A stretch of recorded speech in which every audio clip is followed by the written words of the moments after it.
Ilaa jaala koo anuma siin jedheetii abdii hin kutin. Jireenyi kun takka takka waan barbaadan namaaf hin kennitu. Na amani. Kun immoo ati waan barbaadde kanaaf waan hin malleef otoo hin ta'in wanti siif malu wanta ati barbaadde sana irra waan caaluuf. Kana kanan siin jechaa jiruuf itti dhageettii kee si dagachiisuuf otoo hin ta'in akka ati qaalii taatee fi milkaa'ina jireenya kee fi abjuu keetti kan danqu qormaata kan akka hin taane si yaadachiisuufi.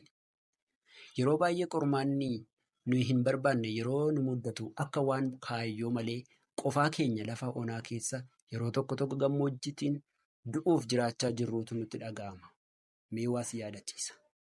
Abrahaam Waaqayyoon ilma kadhate malee saba guddaa akka isa godhu hin kadhanne.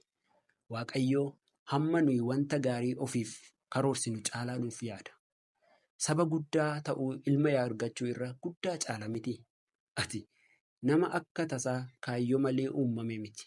Ati Waaqayyoof idaama jedhe qabeenya biyya lafaa kana hundumaa irra ni caalta. Qabeenyi biyya lafaa kun walitti ida'amee gatii kee takkayyuu baasuu hin danda'an.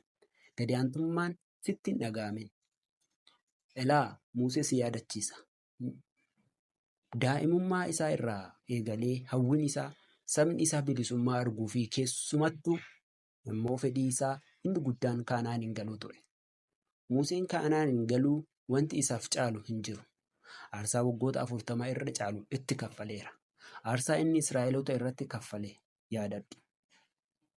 Lafa onaa keessa bara baay'ee Israa'eloota wajjin imaleera. Waaqayyo Kana'aanii isa abjuu ijoollummaa isaa taate fagootti isatti agarsiisee ija keetiin argita malee ittiin galtu yoo ittiin jedhu ariifannee Waaqayyoon hamaadha jechuu dandeenya ta'a.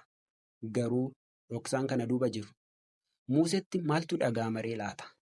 Imimmaan maaltu gadda isaa ibsuu danda'a? Dhamaatiin isaa waggoota hamma kanaa akkasuma waan lafatti bade fakkaata. Du'aan saba geggeessaa isaa jala ture biraa hafe. Waaqayyo warruma isa irratti gungumaa turaniif Kana'aaniin eeyyamee Musee immoo du'aan isaan biraa hambise. Hammam naasisaa akka ta'e argite? Oduu gaariin garuu Waaqayyo kan inni akkas godheef Musee waan caalu akeekeetiidha. Du'a isaa kaasee gara samiitti isa fudhate. Jalqaba akkasitti hin hubatamu. Garuu Museen Kana'aaniin hanqisuun Waaqayyo hammam Museef gaarii akka ta'e argita. Biyyi Waaqaa irraa Kana'aan irra ni caala. Jaala koo abdii hin kutin. Ammas irras deebi'eessitti abdii hin kutin. Ogeessi meeshaalee garaagaraa tolcha.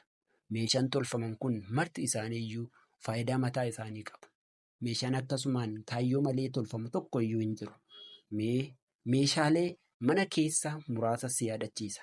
Eelee, taa'umsi, saanduqa, qottoo, siree, qabee, gundoo, gingilchaa, burcuqqoo fi kan kana fakkaatan. Mee tilmaami. Isaan kana hunda keessaa kamtu hojii malee mana eebbisa? Argitee hundi isaanii iyyuu gammachuu mana sanaa guutuu taasisuuf kaayyoo uumamaniif qabu. Egaa meeshaalee keessaa kan kaayyoo malee tolfamee hin jiru. Yoo ta'e ati inni gati jabeessa taate kun immoo waan akkasumaan uumamte sitti hin fakkaata. Tasuma iyyuu akkas miti. Suphee dhooftuun keenya kaayyoo addaaf nu uume. Jaala koo abdii hin kutin. Ati nama addaati. Eebbifama.